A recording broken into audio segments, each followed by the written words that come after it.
যারা খুশি হয়েছি আওয়াজ দারাজ করে দি, জবান খুলে বলেন তো আলহামদুলিল্লাহ। আমার মনে হয় এই মাহফিলে শুধুমাত্র মুরব্বীরা আসছে, যুবকরা আসে নাই। আবার মুরব্বীরা বলে ঠিক হুজুর, যুবক ছাড়া মাহফিল হয় নাকি?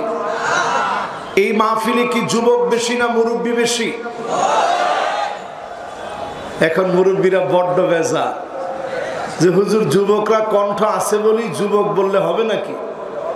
30-এর নিচে বয়স, প্রাণ চঞ্চল যুবক যারা, তোমরা একটু আওয়াজ করে হিম্মত নিয়ে বলো তো আলহামদুলিল্লাহ।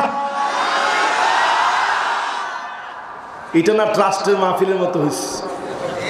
এতক্ষণ তো আওয়াজ ছিল এরকম, করে না কো ডুসডাস, মারে না কো ফুসফাস, গোটা দুই আন্ত তেরে মেরে ডান্ডা করে দেব ঠান্ডা। এই মার্কা শ্রোতার দরকার নেই। যুবকরা তাও তো ঠিক বলতে পারল না।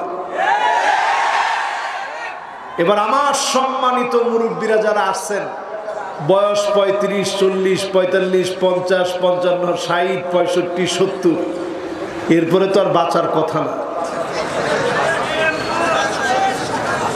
ও বেঁচে আছে অনেকে না?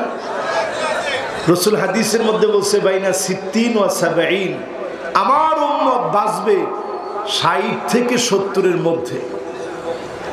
তো যারা 70-এর উপরে গেছেন তারা কি নবীর উম্মত না? নিশ্চয়ই নবীর উম্মত। আল্লাহ তাআলা আপনাদেরকে হায়াতের নিয়ামত দিয়েছে। এজন্য সবাই মিলে, শুধু মুরব্বী যারা, একজন যুবকও বলবো না, শুধু মুরব্বীরা আওয়াজ করে বলেন তো আলহামদুলিল্লাহ।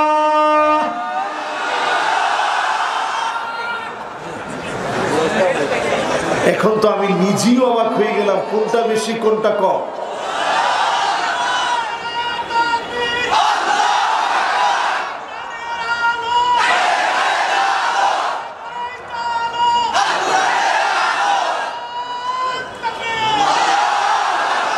এটা কিন্তু মুরব্বীদের পক্ষ থেকে দিছে। তোমরা যে জোরে জোরে তাকবীরটা দিলা, দিছে কিন্তু মুরব্বীরা। যুবক একজন এরকম তাকবীর দিতে পারবা?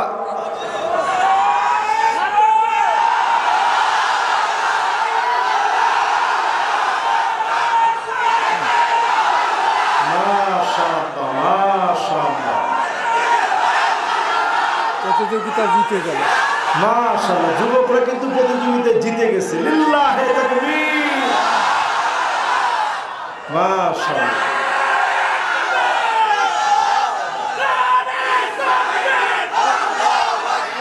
মাশাআল্লাহ, মাশাআল্লাহ।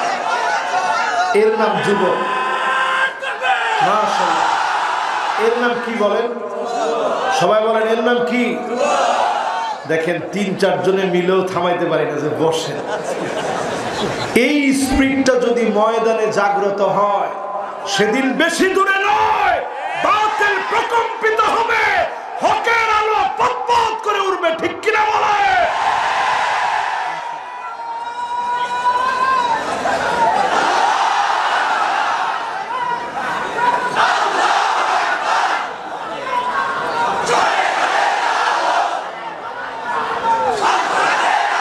মাশাআল্লাহ, মাশাআল্লাহ, মাশাআল্লাহ।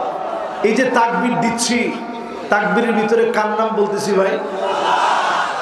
এটা অনেকের কাছে সহ্য না হলেও আল্লাহর কাছে বড় পছন্দ।